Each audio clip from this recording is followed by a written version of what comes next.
Hi. So I posted two other videos that go with this lecture, and I would like you to watch them first. They're pretty short.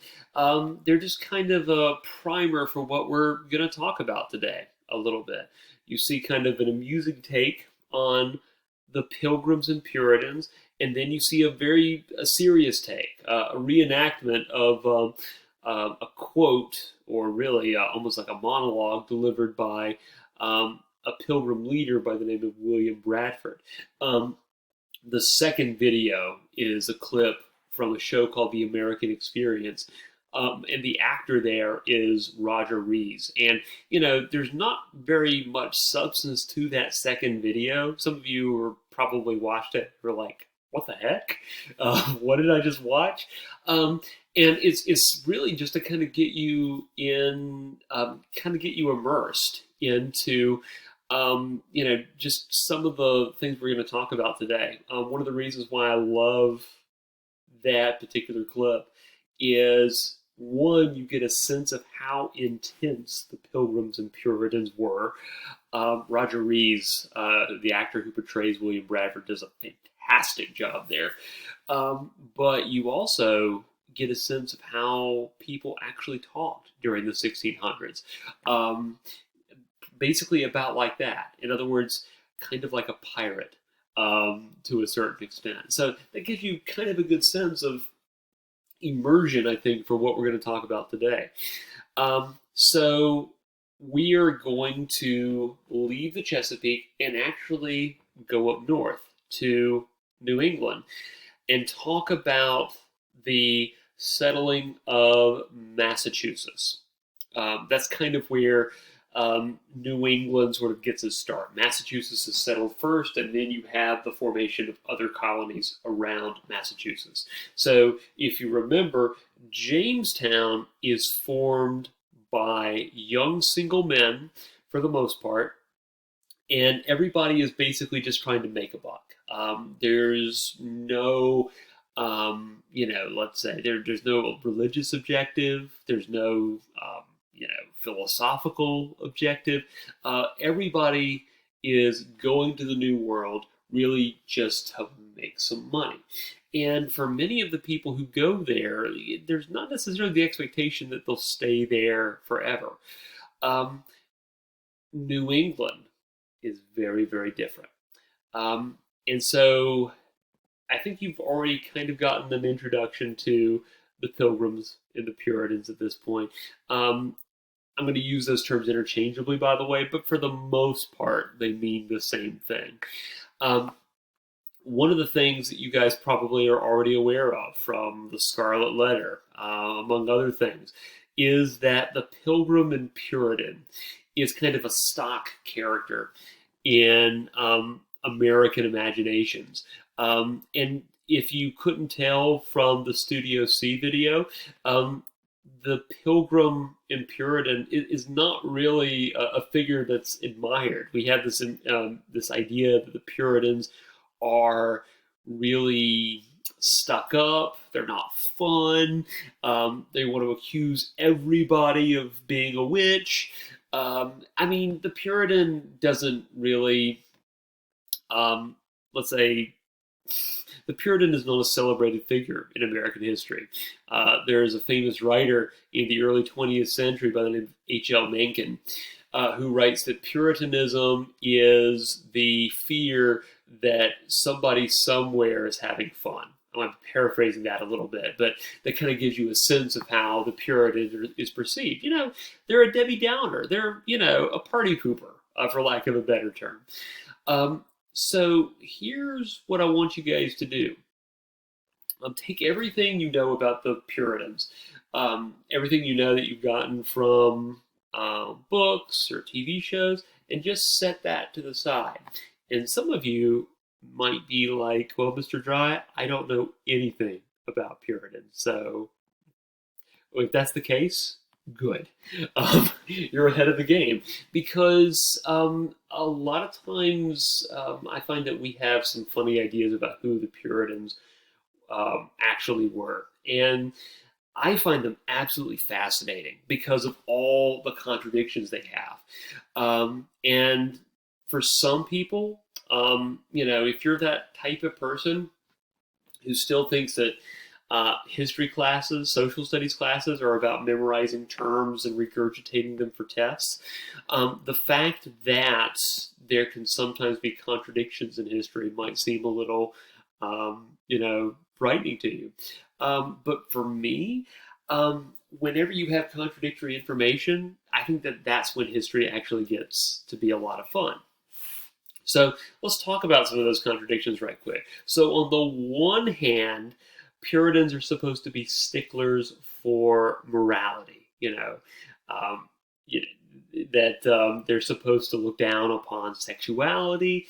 At the same time, though, um, Puritans usually got married very, very young and had a heck of a lot of kids. We usually associate Puritans with being people who have a unique obsession with witches. And of course, there's that very famous incident in Salem, Massachusetts, where there is a witch trial.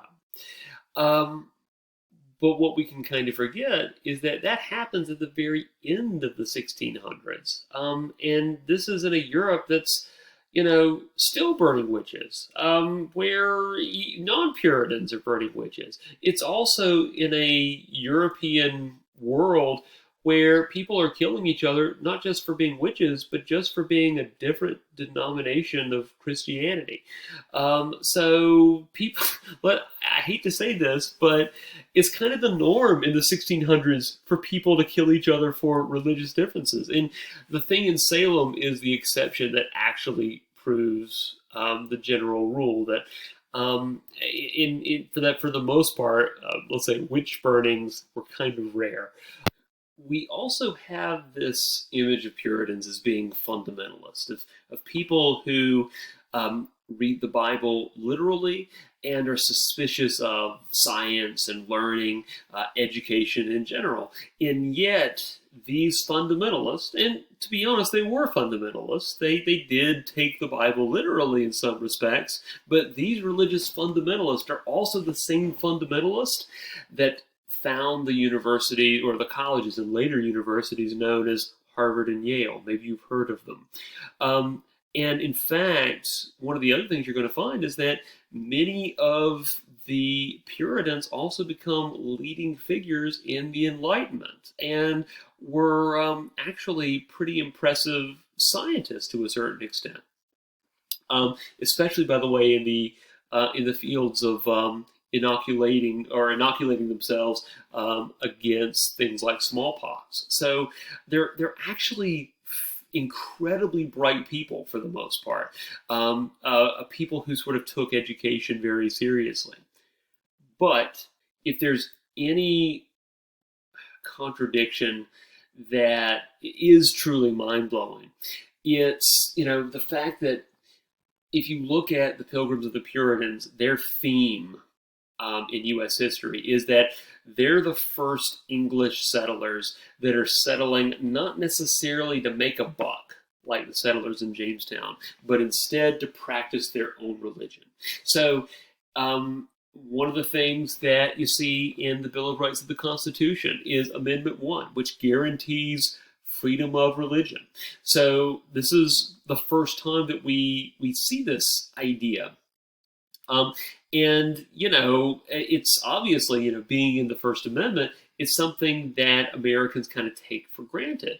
But we also have to remember that in 17th century Europe, which is still going through the Protestant Reformation, which is, still getting over. Actually, no, it's about to have a religious war which will kill millions of people. The 30 Years' War, which spans from 1618 to 1648 in Europe, kills millions of people, including about 25% of the population of Germany. So that's the conflict on the horizon. England itself is not involved, but still, that's the kind of environment that we sort of see. where there is no real religious tolerance. And so when the Pilgrims and Puritans go to the New World, they're not so much interested in freedom of religion for, let's say, for everybody. They're interested in freedom of religion for themselves. So, in other words, they want to make sure that they can practice their own religion without fear of being persecuted by the state. But they're not interested in, let's say, people of other religions practicing their own belief system. So that's kind of a contradiction. Where the Puritans and Pilgrims want a society of religious freedom where you are free to practice only one religion, which is being a Pilgrim or being a Puritan. All right, so at this point, we're going to talk a little bit about who the Puritans and the Pilgrims are. One of the things you're going to find out is that they're basically the same thing, more or less. A Pilgrim is a super Puritan. But in practice, the differences won't be all that important. In fact, eventually I'm just going to refer to all of them as the Puritans. But the Puritans are kind of a byproduct of the Protestant Reformation in England. Or you could say the lack of a Protestant Reformation in England, because that was kind of a hot topic. Because remember that the Protestant Reformation actually begins in Germany with Martin Luther in the 1520s. And anytime you have a religious mass movement, it kind of produces this domino effect, and it starts to spread out and influence other churches and other religions. Now, the problem is that in England goes through a Protestant Reformation, but it's not really theologically a Protestant Reformation. So Martin Luther was not a fan of bureaucracy and ornate church services. He wasn't a fan of the idea of a religious head called the Pope that kind of called the shots about everything. I'm simplifying a lot of history here in a short amount of time. But that's, those are some of the core tenets of the Protestant Reformation. Now, in England, what happens is that you do have a Protestant Reformation, but nothing really changes. What kind of happens is that King Henry VIII basically decides that he is going to be the head of the Church of England, which basically makes him almost the Pope of his own church. And partially this is because, if maybe you've heard this story, Henry VIII wanted a male heir. He didn't have a male heir, blamed his wife. Sounds like a real winner as a husband. Blames his wife, gets a divorce, wants a divorce from her, but the Catholic Church says no. So Henry VIII sees an opening to make his own church, gets a divorce, marries somebody else, and he doesn't live happily ever after, by the way. But at this point, England is now part of the Protestant world. But again, not much has changed. The churches are still very, very, very ornate. It's a very hierarchical organization. Really, the only thing that has changed in the English Reformation is that the Pope is out and the King of England has kind of taken his place, which means that the King of England is now incredibly powerful, because not only is the king the head of government, the king is also the head of the church. So the question is, if the king is the head of the church and you oppose the king, well, let's say that you're not really a fan of the king's tax policies, right? You don't think that fish, or the consumption of fish, should be taxed, because that was actually kind of something that came up now and then. Well, at that point, not only have you defied the king, you've also hypothetically defied who else? you've defied God. Because if the king is the head of the Church of England, and the king is God's representative on earth, then by disagreeing with the king, you're also disagreeing with God. So that spooked quite a lot of people.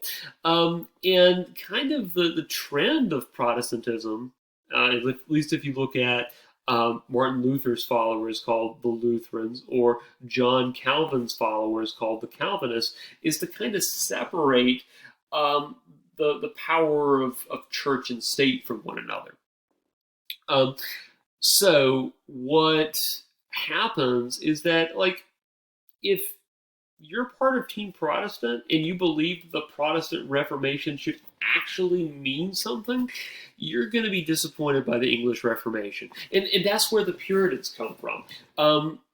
Obviously, in the term Puritan is kind of the root word pure, right?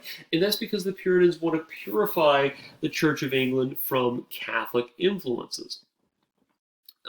Now, the thing is that if you object to the way the king is doing things, and the Puritans are, that not only makes you a religious dissenter, it makes you a traitor. So that's kind of an example of what happens when you combine the power of church and state. By speaking out against the church, you're not just, making Sunday school super awkward. You're also debatably committing treason. And many of these early English Puritans were actually brought before a special type of court called the Court of the Star Chamber, which sounds kind of, mystical and magical. Sounds like something from My Little Pony: Friendship is Magic. But the reality is that if there is a court you don't want to be brought before, it's the Star Chamber Court. Because a Star Chamber Court is a court without a jury. It's a court where you don't have a lawyer necessarily. It's a court without due process, okay? Where you are totally at the mercy of the crown. And by the way, that's actually kind of exceptional, or let's say it's not supposed to be that way. Because in English law, going all the way back to the Middle Ages, like, juries were supposed to be a thing. You were supposed to be told what you were going to be charged with. It's a fundamental part of due process rights. And the English took that very, very seriously, unless you were a Puritan. Puritans could be arrested, tortured, some even executed. So that's kind of the way things look for Puritans. They're certainly not they're not happy. So pause this part if you have to. This is kind of an overview of Puritan and Pilgrim beliefs. And in general, So let's go into a little bit more depth on what the Pilgrims and the Puritans actually believe. And if you need to pause it at this point, that's perfectly fine, because admittedly, this is a lot. And what you're going to find is that for the most part, Pilgrim and Puritan beliefs more or less align one-to-one, except on a few key points that we'll talk about in just a second. So the Pilgrims and Puritans are actually Protestant, not Protestant in name only. They're not really keen on this whole, king becoming pope transition that seems to be happening in the Church of England. No, they believe in all the major Protestant doctrines. For those of you who don't know, one of the things that Martin Luther preached is the idea of salvation by faith alone, called sola fide. In other words, it didn't matter if you've gone through Catholic rites or anything like that, that salvation was personal, and it was based upon your faith in the death and resurrection of Jesus, is kind of the basic idea. So if salvation is personal, why do you need a priest? Or why do you need, at least why do you need this convoluted hierarchy? And the Church of England, remember, had a very convoluted hierarchy. You had the king at the top, you had the Archbishop of Canterbury, who was kind of like, I don't know, the vice pope, for lack of a better term. I mean, he's the guy who kind of ran the church on a day-to-day basis. You have, and below the bishop, you have a vicar slash priest. And by the way, once the king becomes head of the Church of England, if you want to become a vicar or priest, let's just say that you don't necessarily need to know a great deal about religion or Christianity. You just need to be chummy with the king. So, in other words, kind of like royal governors, becoming a clergyman, a vicar, a bishop, that was almost a patronage appointment. If you don't know what a patronage appointment is, it's basically an appointment for people solely based on favor. It's not based upon qualifications or, you actually being competent at something. It's because you know the king and you're good friends with the king. So the idea is that instead of all that, why not have the congregation appoint ministers? And by the way, that's also kind of a significant thing, because if you start thinking about the congregation appointing ministers, what does that sound like? It starts to sound a little bit like democracy, doesn't it? Now, we'll say that the Pilgrims and Puritans have kind of a funky relationship with democracy. But you can start to see that there are some democratic values within Puritan and Pilgrim society. But just like most Protestants, they were very interested in eliminating ritual. And there's this idea of a personal, individual relationship with God. And the Puritans and Pilgrims especially had this concept of being of a new birth. That once you basically adopt Christianity, you almost experience like this enlightenment. So you have this concept of new birth. Now, actually, let me wait on this point in just a second. You'll see what I'm talking about in just a minute. But let me go ahead and lay out that between Pilgrims and Puritans. So Puritans believe, I'm going to take these in reverse order, by the way. Puritans believe that the Anglican Church could be saved. That it wasn't perfect, but eventually the Puritans would build up enough influence and enough persuasive force that they could get the Church of England to reform itself and to become genuinely Protestant. On the other hand, the Pilgrims are the people who go, or who went, we give up. The Church of England is beyond saving. We just want a clean break. We want out of this relationship. And nowadays, if you're thinking about changing churches or breaking with a church, I mean, it's not a big deal in most cases. But that is not the way it works in the 1600s. Because if you're trying to break with the Church of England, you're not just trying to break from a church. You're also breaking and you're breaking with the English government, and you're defying the king. So that's a very dangerous step. Other thing I wanted to talk about all on its own, because it is kind of complicated, is this other very important point of Puritan and Pilgrim theology.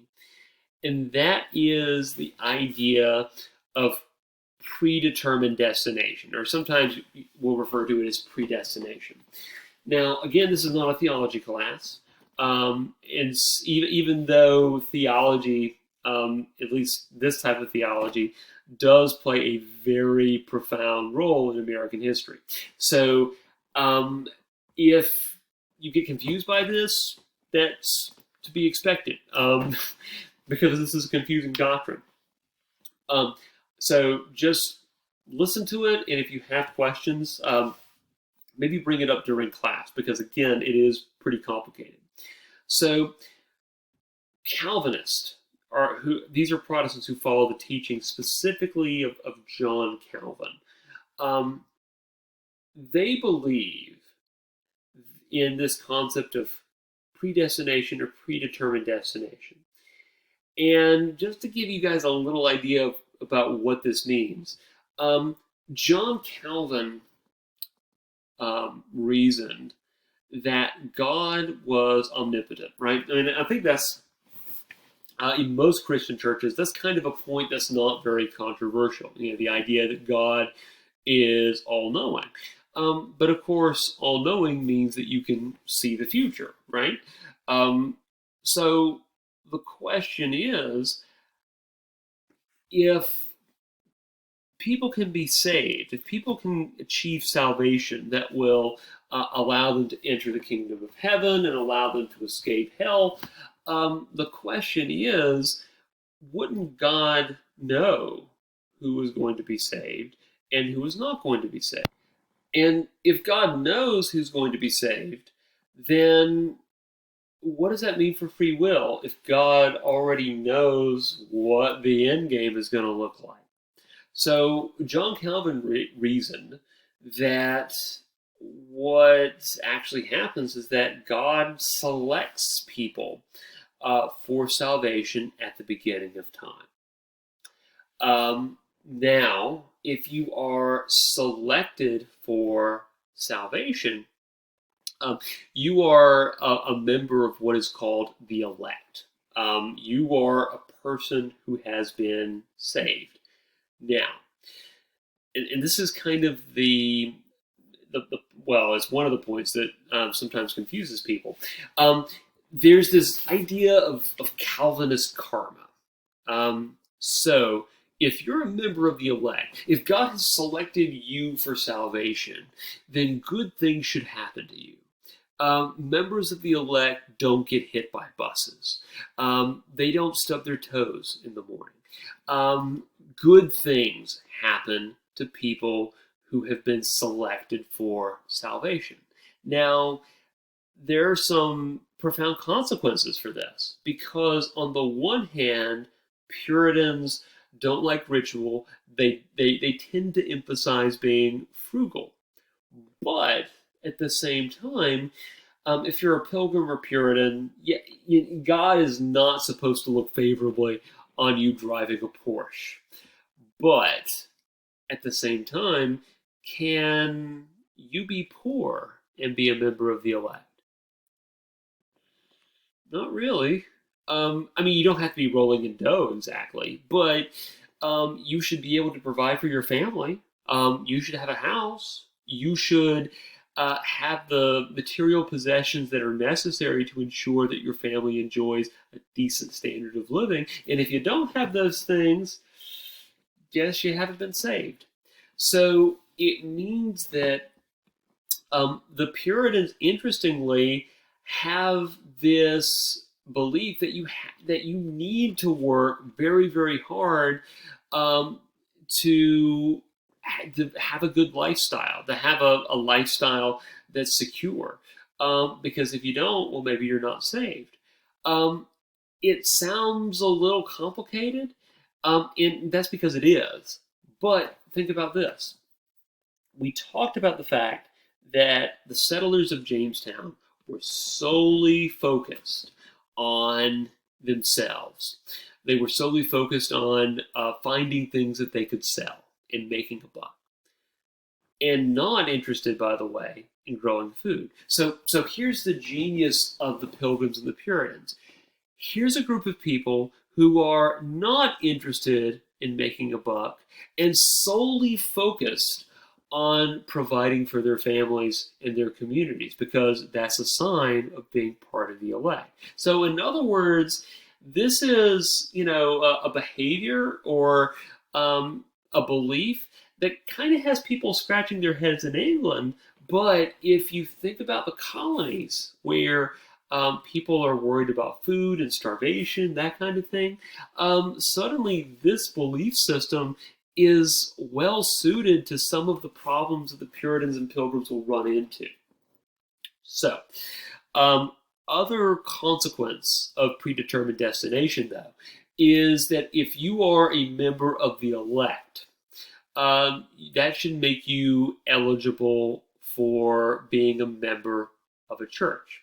So, again, being a member of a church nowadays ain't a big deal. But in the world of the Pilgrims and the Puritans, being a church member was everything. Um, and in fact, if you were a member of the elect, you needed to be a member of the church. Church membership was a basis for basically your status in public life. We'll come back to that, but just go ahead and remember that for right now. That church membership was everything for the Puritans and the Pilgrims. So, unsurprisingly, it's the Pilgrims who traveled to the New World first, because remember, they want to separate from the Church of England, and King James at this point, would love nothing more than to separate from them as well. He views the Pilgrims as religious fanatics, troublemakers, and he was more than happy to be rid of them, especially if they're going to Virginia, by the way. Because, of course, everybody dies in Virginia, or at least half of all new arrivals do. And King James is kind of like, oh, you know what, good riddance. So they can kind of do their thing, and they get out of my hair. So it's a win-win. The Pilgrims travel to Virginia, but there's a problem. They get blown off course, and instead of arriving in Virginia, they actually arrive to the north of Virginia, off the coast of what is now Massachusetts Bay. Now, the thing is that the King of England gave the Pilgrims authorization to settle in Virginia, but not Massachusetts. So then, I mean, obviously the solution is to tell the captain to head south and, actually drop them off in Virginia. But the captain said no. He had better things to do. And basically, he was kind of like, well, yeah, sucks to be you. Get off my boat. And so the Pilgrims got off his boat. But this creates a problem, because technically, if the Pilgrims settle in the New World at all, their first act is going to be violating the authorization given to them by the King of England. And wouldn't it be horrible if years down the road, the King of England decides that let's say that they can no longer be an independent society because they have no authorization to actually be in Massachusetts in the first place. And by the way, the Pilgrims weren't wrong to be suspicious, because that is exactly the kind of thing that happens to other colonies in the future, where the king looks back, finds that they have broken their original charter, and uses that as an excuse to basically claim the colony for the crown. So the Pilgrims have to come together and basically perform a little CYA. In other words, they have to cover their backsides in order to make sure that the colony they are creating isn't going to be taken over by the crown. And the result is the Mayflower Compact. Now, in maybe some other classes, you have learned about the Mayflower Compact and what maybe sometimes in civics or sometimes in other U.S. history courses, you might learn that the Mayflower Compact is one of those America moments in the course. It's this moment where you see the birth of American democracy. It's kind of the House of Burgesses, right?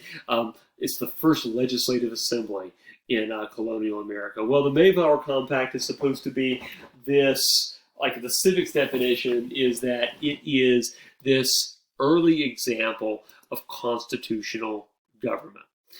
And that's true, but it's not as if the Pilgrims were trying to like do a 1620 version of the Constitutional Convention. Okay, there wasn't a thought that this moment would be studied by generations of Americans and specifically high school students for all time. No, the moment that sort of led to the Mayflower Compact was a panic-stricken moment where the Pilgrims were like, "Oh crap! What do we do?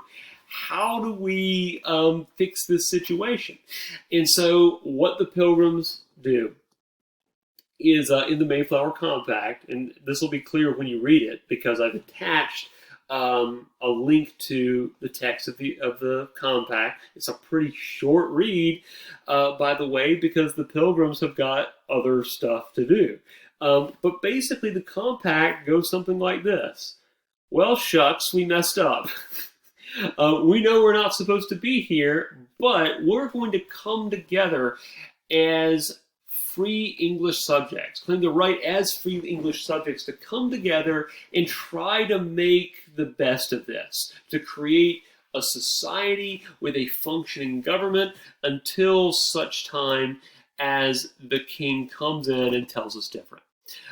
So basically, the Pilgrims are coming together and asserting their rights as English subjects to form a government.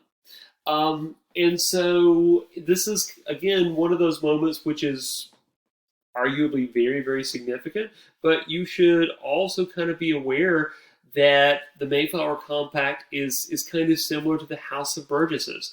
Nobody is thinking that this is going to be a major step forward for democracy. You know, democracy 1, monarchy 0. Nobody's thinking in those terms. What they're thinking about is just, trying to get through the week. And so the Mayflower Compact is, kind of a way to legally cover their bases. So the Mayflower Compact is important, but it's also important to know because this is an example of, English colonists just trying to make the best of the situation and sometimes coming up with very new and very innovative ideas to, again, make the best of of unfortunate circumstances. Okay, at this point, I would like to say that it's a happy ending for the Pilgrims, but the best I can say is that the colony that is established in Plymouth. Let me actually show you a map here. The colony that is established in Plymouth doesn't have a bad first year like Jamestown has a bad first year, but it's still pretty bad. About half of all people die during the first winter. So basically the original, like the Pilgrims originally numbered about 52 people, 102 people.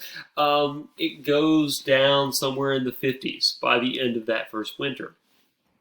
And by the way, this is Plymouth, the colony of Plymouth. This is the Pilgrim colony. This gives you an idea of what the Puritan colony of Massachusetts Bay is going to look like. So you already get a sense that the Pilgrims are pretty small, both in number and geographically. Now, let me go ahead and put this down. So the early colony struggled, and one of the reasons it survived at all is because of one of those amazing coincidences in history. So what happens is that when the Pilgrims actually arrive in the New World, everything looks almost like a horror movie. They make landfall, and it's dark, it's cold, it's dreary, and then they go and find some villages, some thatched huts and that kind of thing. They go and see if anybody's home, and lo and behold, what do they discover? They discover um, skeletons that had been stripped clean of their flesh, lying out in the open. Um, if you know stories like the story of Sleepy Hollow, the Headless Horseman, that kind of thing, you know that a lot of American horror stories are originally set in Massachusetts. And there's a good argument to be made that one of the reasons for that is because the first experience that English settlers have in Massachusetts is one of just awe-stricken fear. It looks like, again, it's like the plot of a horror movie. You arrive and you find these very deserted villages and nobody's left alive. Um, and then they find a lone Native American by the name of Squanto. Now, if this really were a horror movie and you meet some guy who's just kind of hanging out there by himself, you run away because he's probably the actual killer. But actually, the opposite is true in this case. Not only is Squanto not a serial killer, Squanto is has one of the most amazing stories in American history. Squanto is actually a world traveler. Squanto was apparently captured by European slavers, taken to Europe, spent some time in both Spain and England. And while he's in England, he learns English, manages to earn his freedom. He's basically almost like an indentured servant or a slave. We talked about how the difference between those two things can kind of be a little confusing. But Squanto does earn his freedom, and he returns back to Massachusetts. And then when he gets back, he discovers that his entire village has been wiped out. And that's because when he's actually captured and enslaved, apparently smallpox has broken out. And it's just devastated all the New English Native American tribes.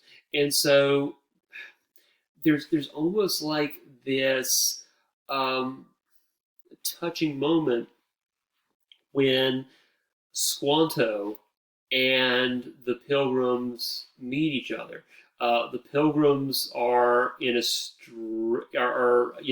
have this sort of close knit society, but they're in a strange land. Squanto, for his part, is in a very familiar land, but he has nobody, and they find each other, and they kind of help each other out to a certain extent. Squanto teaches the Pilgrims how to actually grow things in the very tough soil of Massachusetts, and he also serves as a translator for neighboring Native American tribes.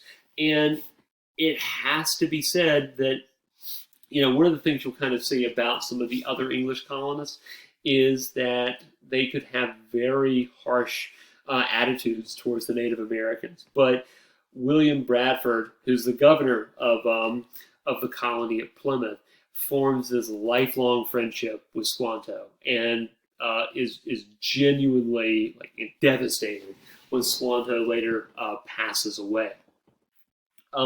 So you do have, and to a certain extent, this is kind of the basis for the Thanksgiving story, right?